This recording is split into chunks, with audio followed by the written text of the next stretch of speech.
ஸ்டாலின் நாடகம் ஆடுறதை விட்டுட்டு மேல் நடவடிக்கை எடுங்கன்னு டிவிக்கு அறிக்கை விட்டுருக்காங்க. இந்த டாஸ்மாக் விவகாரத்துல டிவிக்கே முதல்ல வர சொல்லுங்க. ஸ்கூல் பசங்க மாதிரி உட்கார்ந்து பாலிடிக்ஸ் பண்றாங்க. டிவிக்கு என்ன சினிமா ஷூட்டிங்ல இருந்து அரசியல் பண்ணுவாங்களா? என்ன டிவிக்கு சினிமா ஷூட்டிங்ல உட்கார்ந்து பாட்டு பாடிக்கிட்டு நடிகைகளோட இடுப்பை கிள்ளிக்கிட்டு அரசியல் பண்ணிட்டு இருக்காரு விஜய். திரும்ப எனக்கு பேச தெரியுமல்ல. டிவிக்கேவும் பவுண்டரியை கிராஸ் பண்ணக்கூடாது.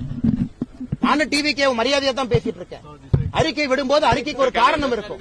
நான் என்ன விஜய் மாதிரி உட்கார்ந்து நடிகையோட இடுப்பை கிள்ளிக்கிட்டு உட்கார்ந்து டான்ஸ் ஆடிட்டு அங்கிருந்து அறிக்கை கொடுத்துட்டு இருக்கேன். நான் களத்திலிருந்து போராடி கொண்டிருக்கின்றேன். களத்திலிருந்து பேசுறேன். இது என்ன ஒர்க் ஃப்ரம் ஹோம் பாலிடிக்ஸா விஜய்க்கு? என்ன ஒர்க் ஃப்ரம் ஹோம்? நாடகம் யாரு பண்றாங்க? யாரு விஜய்க்கு 50 வயசுல அரசியல் வரணும்னு தோணுச்சா? 30 வயசுல எங்க போனாரு? 50 வயசுல காலைல புத்தா எழுப்பிவிட்டு நடிகர் விஜய் அரசியலுக்கு வர சொன்னாரா? விஜய் யாரோட பி டீம்?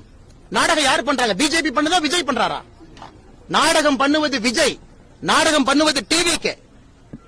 திராவிட முன்னேற்ற கழகத்தினுடைய பி டீம் தான் விஜய். இன்னைக்கு நான் ஆணித்தரமா உறுதியா சொல்றேன். தமிழக வெற்றி கழகத்தினுடைய நடவடிக்கையை பார்த்த பிறகு நான் சொல்றேன், திராவிட முன்னேற்ற கழகம் மறுபடியும் ஆட்சிக்கு வர வேண்டும் என்று ஆரம்பித்த சீக்ரெட் ப்ராஜெக்ட் தான் தமிழக வெற்றி கழகம், சகோதரர் விஜய் அவர்கள். ஏன்னா வரம்பு மீறி அவர்கள் பேசும்பொழுது எனக்கும் பேச தெரியும். மரியாதை கொடுத்து மரியாதை வாங்கிக்கணும். சும்மா இந்த குசி ஆனந்த் உட்கார்ந்துகிட்டு இந்த அறிக்கை கொடுக்க கூடாது. நீ எல்லாம் ஒர்க் ஃப்ரம் ஹோம் பாலிடிக்ஸ் பண்ணிட்டு இருக்க. களத்துக்கு வா. அப்படியே படாம அப்படியே உட்கார்ந்து ஆக்டிங் பண்ற இடத்துல இருந்து அறிக்கை டைப் அடிச்சு அனுப்பிட்டு இருக்க. உனக்கு என்ன தெரியும் மக்கள் கஷ்டத்தை பத்தி? சிகரெட் குடிப்ப, மூவில ட்ரிங்க்ஸ் அடிப்ப, இதெல்லாம் பண்ணிட்டு டாஸ்மார்க் பத்தி பேசுறதுக்கு விஜய்க்கு யார் உரிமை கொடுத்தா? என் மாஸ்டர் படத்துல விஜயோட கேரக்டர் என்ன? சும்மா ஒரு குல்லாவை போட்டுட்டு நான் வந்து மைனாரிட்டி பக்கம் இருக்கேன்னு ஒரு நாள் வந்து இஃப்தார் வச்சுட்டு எல்லாம் வந்துருமானே? எனக்கு பேச தெரியும்.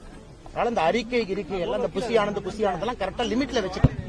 சும்மா எங்க பக்கத்துல வச்சுட்டு இந்த ஒர்க் ஃப்ரம் ஹோம் பாலிடிக்ஸ் பண்ணிட்டு சின்ன பசங்க மாதிரி பாரதிய ஜனதா கட்சிட்டு வந்து சண்டை போடக்கூடாது. இன்னைக்கு நடந்த போராட்டம்